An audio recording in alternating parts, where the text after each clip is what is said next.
प्रधानमंत्री जी पुनः ले जाऊंगा 14 में।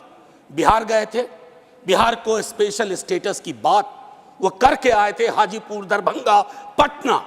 सर बिहार को आपकी जरूरत है माननीय सत्ता पक्ष। बिहार के पास रेवेन्यू के साधन कमतर हैं।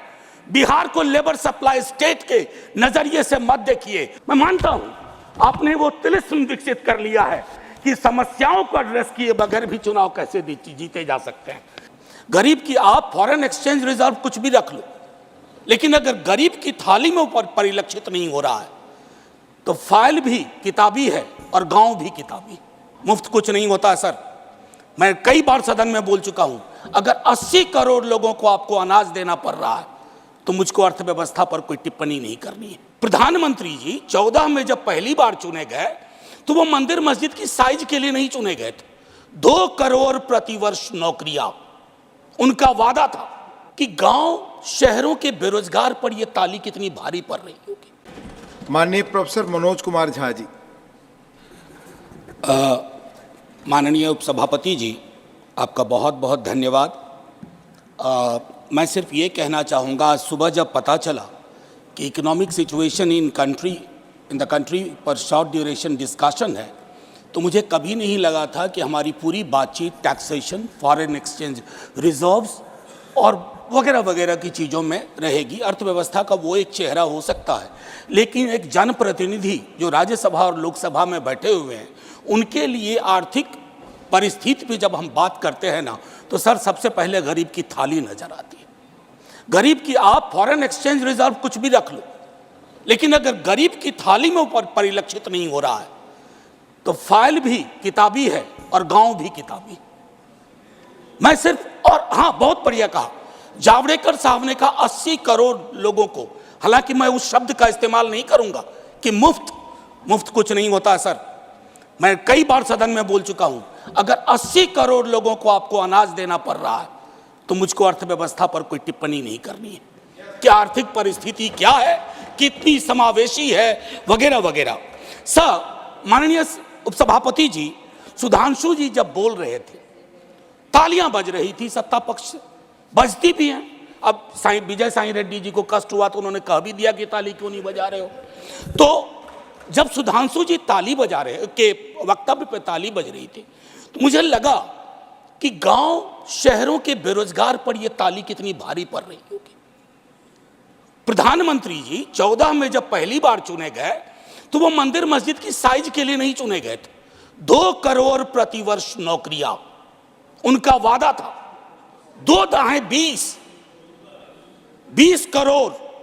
एक श्वेत पत्र तो बनता है कि हम कहां हैं।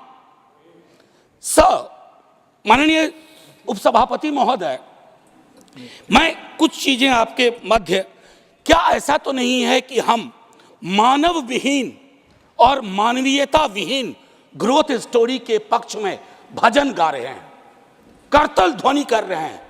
सर कोई भी वैसा ग्रोथ जो फेसलेस हो, जॉबलेस हो, उस ग्रोथ से देश की हकीकत नहीं बदलती है। सर बड़ी बड़ी बात लोग कर रहे थे। अभी पिछले महीने ये खूबसूरत किताब आई है, वेल रिसर्च्ड। आधी किताब में सर रेफरेंस है, ये है अनइक्वल। सर हम किन देशों से पीछे हो गए हैं पता है? छोड़िए अमेरिका यूरोप की बात, बांग्लादेश और नेपाल इनकम इनइक्वालिटी को एड्रेस करते हुए मानवीय सूचकांक में हमको पीछे छोड़ चुका है। ये है सर दस्तावेज, ये अनइक्वल स्वाति नारायण की। बीते दिनों बिहार में एक जातिगत सर्वेक्षण हुआ। मैं चाहूंगा तमाम हमारे भाजपा के मित्र, उनको ना उससे मतलब ना हो, उसके प्रति विरोध हो, लेकिन एक बार उस दस्तावेज को पढ़िए, क्योंकि उन आंकड़ों में नंबर के बाद आर्थिक सामाजिक परिवेश भी जाहिर हुआ है। और तब प्रधानमंत्री जी पुनः ले जाऊंगा 14 में। बिहार गए थे, बिहार को स्पेशल स्टेटस की बात वो करके आए थे, हाजीपुर, दरभंगा, पटना। सर बिहार को आपकी जरूरत है माननीय सत्ता पक्ष।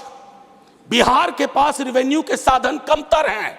बिहार को लेबर सप्लाई स्टेट के नजरिए से मत देखिए, बिहार को स्पेशल स्टेटस दीजिए। क्योंकि अगर आप इस किताब का विश्लेषण करें, सरकार के आंकड़ों का विश्लेषण करें, तो आपको साफ दिखेगा कि बिहार, झारखंड, उत्तर प्रदेश और मध्य प्रदेश देश के बाकी राज्यों से पिछड़ रहा है।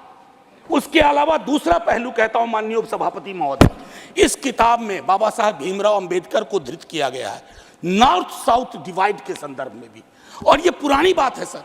एफडीआई को ही देखिए कि नॉर्थ में कितना, साउथ में कितना, तो ये फर्क आपको साफ नजर आ जाएगा। इसलिए मैं कहता हूं कि बिहार को नए नजरिए से देखिए।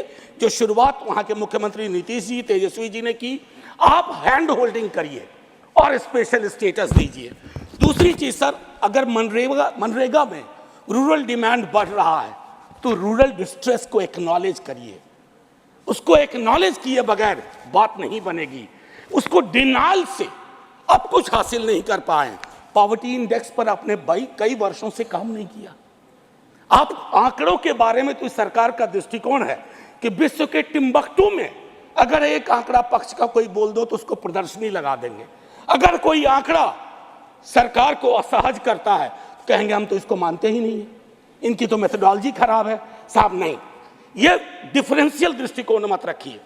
हंगर इंडेक्स पे खुल के कहिए हम मीट नहीं कर पाए हैं। ये सत्ता पक्ष और विपक्ष का मामला नहीं है, ये मामला है हमारे कलेक्टिव फेलियर का। हमें एड्रेस करना होगा। आपको असल में लग गया सर, बस 1 मिनट लूंगा माफी के साथ सर, आपको असल में लगता है कि आप इनकम इनइक्वालिटी की बात ना करें, पॉवर्टी रिडक्शन की बात ना करें, अनएम्प्लॉयमेंट एड्रेसिंग की बात ना करें, चुनाव आप फिर भी जीत जा रहे हैं। मैं मानता हूं आपने वो तिलिस्म विकसित कर लिया है कि समस्याओं को एड्रेस किए बगैर भी चुनाव कैसे जीते जा सकते हैं। लेकिन जिन बोतल से निकला ये जिन देश पर बहुत भारी पड़ने जा रहा है। वेल्थ टैक्स को लेकर के, इनकम इनइक्वालिटी को लेकर मैंने कहा वेल्थ टैक्स 16 में आपने अबॉलिश कर दिया।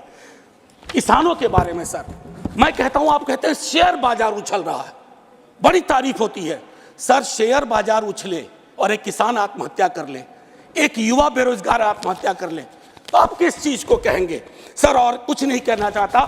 हाशिए के समूहों में पॉवर्टी की जो परिस्थिति है, आप बिहार का डेटा देखिए। आखिरी सर, एक सुधांशु जी बड़ी अच्छी चीजें बता गए, हमें तो लगा कि हम तो बेकार परेशानी है गरीबी से, भुखमरी से। 30 सेकंड सर।